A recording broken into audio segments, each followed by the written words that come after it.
सुमित्रा, मैं तुमसे एक बात कहना चाहता हूँ। हाँ हाँ जी, पहले चलकर बैठिए, फिर बातें करते हैं।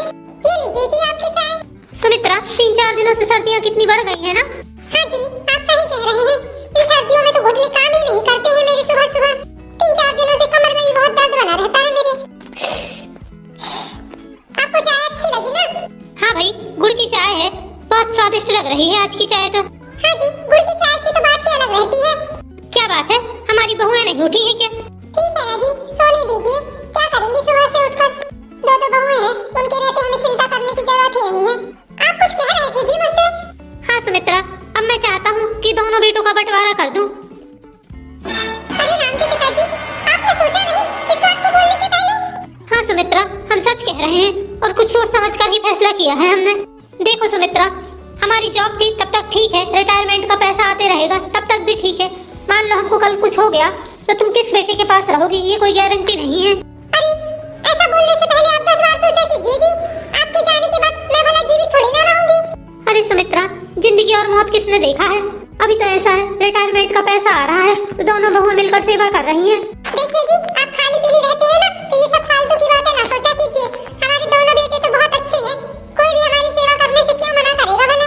आप इन सब चिंताओं में मत पड़िए जी। किसने देखा है कौन पहले जाता है? पर ईश्वर करे सुमित्रा कि तुम्हारे से पहले ईश्वर हमें उठाए, क्योंकि हमारा तो वैसे ही एक पैर काम नहीं करता है। तुम हो तब तक हमारी देखभाल करती हो, हम किसी के ऊपर बोझ नहीं बनना चाहते हैं। आज आपको क्या हो गया है जी? ऐसी बहकी बहकी बातें क्यों कर रहे हैं? अरे हमारे दो बेटे हैं, तुम्हारी सेवा क्यों नहीं करेंगे भला? पता नहीं कौन सी बातें चलते रहती हैं आपके दिमाग में। ठीक है जी, अब मैं अंदर जाती हूँ, तेज धूप लगने लगी है मुझे। आप भी चलिए साथ में। तुम चलो सुमित्रा, हमें तो ये धूप बहुत अच्छी लग रही है, हम थोड़ी देर के बाद आते हैं। ये है मोहन जी, जो टीचर की ड्यूटी करते थे पर अब रिटायर हो गए हैं, उनका एक पैर बचपन से ही नहीं है। और ये है सुमित्रा जी, उनकी धर्म पत्नी, जिन्होंने हर समय उनका साथ दिया है। और इन दोनों के 2 बहू बेटे हैं और 2 नाती नतरे हैं। दादी, आपने अकेले अकेले चाय पी ली और मुझे नहीं दी। बदमाश, तूने ब्रश किया है सुबह सुबह? मैंने ब्रश नहीं किया दादू। तो जल्दी जाओ, अच्छे बच्चे ब्रश करते हैं फिर कुछ भी खाते पीते हैं। ठीक है दादू, मैं ब्रश करके आता हूँ। अरे धीरे से दौड़ लल्ला, कहीं गिर जाएगा। बहुत शरारती है ये लड़का। हम क्या कहना चाह रहे हैं? सुमित्रा इस बात को नहीं समझ पा रही है। रोहन, बेटा रोहन, मैं तो इस लड़के से ना बहुत ज्यादा परेशान हूँ। क्या हुआ बहू? क्यों आवाज लगा रही हो? रोहन अपने दादाजी के पास है, कहीं नहीं गया है। देखिए ना मम्मी जी, कितना परेशान करता है रोहन हमें। बहू, बच्चे परेशान नहीं करेंगे तो कौन करेगा?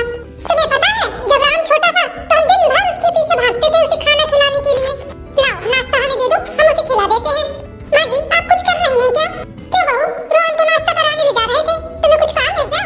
हाँ माँ जी, ये गोलू घुटने घुटने चलने लगा है ना, तो कुछ काम ही नहीं करने देता है हमें। थोड़ी देर इसे पकड़ लेती हैं आप। ठीक है बहू, इसे दे दो हमें, हम इसे भी खिलाएंगे और रोहन को भी नाश्ता करा देंगे।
जी की डांट खाऊं, इससे अच्छा तो मैं काम कर लूं, वो ज्यादा अच्छा है।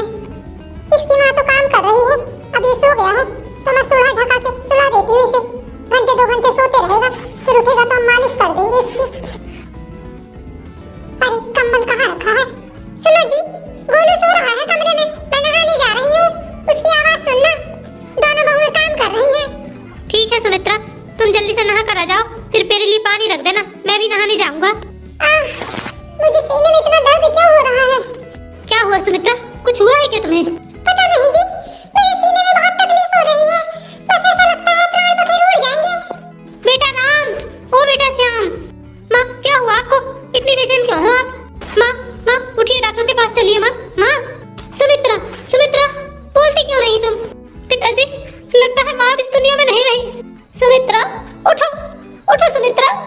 सुमित्रा जी को गए पूरे 1 महीने हो गए थे आज। पिताजी, आप कब तक ऐसे उदास रहेंगे? कम से कम हम लोगों से बात तो कीजिए आप। बहू, अब मेरा मन नहीं होता किसी से बात करने का। पिताजी, ये लीजिए, मैंने आपके लिए गुड़ वाली चाय लेकर आई हूँ। नहीं बहू, हमें कुछ नहीं चाहिए, हमारा मन नहीं करता कुछ खाने पीने का। देखिए पिताजी, माँ जी के जाने से हमारे घर में बहुत बड़ी क्षति हुई है। पिताजी, हमने अपनी माँ तो खो दिया, पर हम पिता को नहीं खोना चाहते। देखिए पिताजी, घटना दुर्घटना पर तो किसी का बस नहीं रहता है। हाँ पिताजी, अब आप ही हमारे माँ हो और आप ही हमारे पिताजी हो। मैं कितना खुशकिस्मत हूँ कि ईश्वर ने मुझे तुम जैसी संतान दिया है। पिताजी, अब तो आप चाय पी लीजिए। हाँ हाँ पिताजी, आप अच्छे से खाएंगे पिएंगे नहीं तो आपकी तबीयत खराब हो जाएगी। दीदी, आप मुन्नी को संभाल लीजिए, मैं घर का सारा काम कर लेती हूँ। रागिनी, मम्मी जी के जाने से मालूम हमारे ऊपर कितनी बड़ी मुसीबतें टूट गई हैं। 4 दिन हो गए आज मम्मी जी को गए, ये घर काटने को दौड़ रहा है। अब तो हमारे हंसते खेलते परिवार को पता नहीं किसकी नजर लग गई। सुन रहे हैं जी, आप थोड़ी देर मुन्नी को संभाल लो, हम दोनों फटाफट घर का काम निपटा लेते हैं। मम्मी जी के रहने से कोई चीज मुश्किल नहीं लगती थी, सब काम आसानी से हो जाते थे फटाफट। लाओ बहू, मुन्ने को मुझे दे दो। मेरी दोनों से हाथ जोड़कर प्रार्थना है, मेरे पिताजी का खास ख्याल रखना, क्योंकि मेरी माँ तो चली गई है। भैया जी, आप बिल्कुल चिंता न कीजिए, हम पिताजी का बहुत ख्याल रखेंगे, क्योंकि माँ के जाने के बाद हमें कितनी बड़ी क्षति हुई है वो हम ही जानते हैं। बुजुर्गों का घर पे रहना किसी आशीर्वाद से कम नहीं होता है। रागिनी, मैं झाड़ू पोछा बर्तन कर लेती हूँ, फिर तुम फटाफट खाना बना लेना। नहीं दीदी, मैं कर लेती हूँ ऊपर का काम, आप खाना बना लीजिए। रागिनी, तुम्हारा छोटा सा बेटा है, माँ जी कह रही थी ज्यादा सीख साथ का काम मत करवाना उससे। अरे भाई, पिताजी को चाय वाय दी है कि नहीं दी है तुमने? हाँ जी, चाय तो ले जा रही हूँ, पर वो कुछ खाते पीते नहीं है, मुझे तो बहुत चिंता हो रही है उनकी। पलक, चिंता तो मुझे इस बात की है कि माँ के गम में पिताजी कहीं बीमार ना पड़ जाएं। देखिए जी, जीवन के 50 साल पिताजी ने माँ के साथ काटे हैं, अब हमें उन्हें इतना प्रेम देना पड़ेगा ताकि उन्हें माँ की कमी महसूस न हो। मुझे तुम दोनों से यही उम्मीद थी। ठीक है जी, आप मुन्ने को ले जाइए बाहर, मैं तब तक चाय बना कर लाती हूँ पिताजी के लिए। सुमित्रा के जाने के बाद मुझे ऐसा लगता है बेटा कि मैं तुम लोगों पर बोझ तो नहीं बनूंगा। उसने कभी मुझे ये एहसास नहीं होने दिया कि मेरा एक पैर नहीं है, हमेशा मेरे साथ बैसाखी की तरह खड़ी रही है। पिताजी, आपके 2 बेटे हैं और 2 बहुएं हैं, भला आपको चिंता करने की क्या जरूरत है? माँ ने तो बहुत आपकी सेवा कर ली, अब हमें भी मौका दीजिए आपकी सेवा करने का। हाँ पिताजी, माँ के जाने के बाद ये घर वैसे ही बहुत सूना हो गया है, और आप भी इस तरह उदास रहेंगे तो क्या होगा इस घर का? हम बहुत खुश नसीब है बेटा कि हमने जीवन में भले ही ज्यादा संपत्ति नहीं कमाई है, पर तुम्हारी माँ ने जो संस्कार तुम्हें दिए हैं वो सबसे बड़ी संपत्ति है आज के समय में। नहीं तो आज के दौर में कौन भला अपने माता पिता की इतनी सेवा करता है? आए दिन देखता हूँ बेटा, माता पिता के साथ बच्चे कैसा दुर्व्यवहार करते हैं।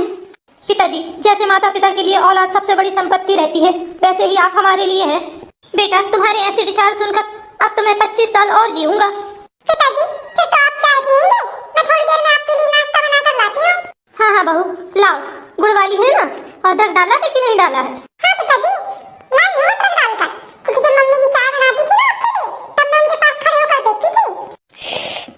बहू, वही स्वाद है जो तुम्हारी सासू माँ हमारे लिए चाय बनाती थी।